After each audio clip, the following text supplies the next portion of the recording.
દિલ્હીમાં આધ્યાત્મિક વિશ્વવિદ્યાલય દ્વારા આધ્યાત્મિક સેમિનાર યોજાયો। દિલ્હીમાં આધ્યાત્મિક વિશ્વવિદ્યાલય દ્વારા આધ્યાત્મિક સેમિનારનું આયોજન કરાયું। ન્યુરોસર્જરી વિભાગના HOD ડોક્ટર અજય ચૌધરી મુખ્ય અતિથિ તરીકે ઉપસ્થિત રહ્યા હતા। આ આધ્યાત્મિક સેમિનાર હોસ્પિટલના nursing superintendent DNS, NS nursing શિક્ષકો અને વરિષ્ઠ નર્સિંગ બહેનો પણ હાજર હતા।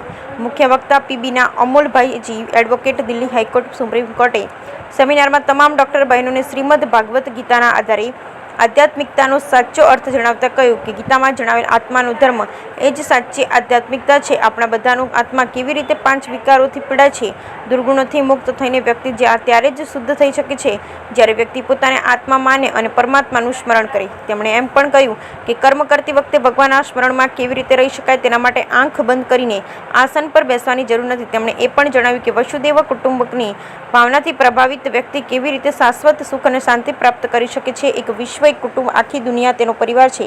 તેમણે જણાવ્યું કે કેવી રીતે પરમપિતા શિવ પરમાત્મા પૃથ્વી પર અવતાર શંકર દ્વારા સાચા સનાતન ધર્મની સ્થાપના કરી રહ્યા છે। હવે કળિયુગના અંતિમ સમય ચાલી રહ્યા છે। આ સેમિનારમાં ઉપસ્થિત સૌને શ્રીમદ ભાગવત ગીતા ભેટ સ્વરૂપે અર્પણ કરવામાં આવી હતી। Bureau report, Minaben Harbasangi, Vasai, Mumbai.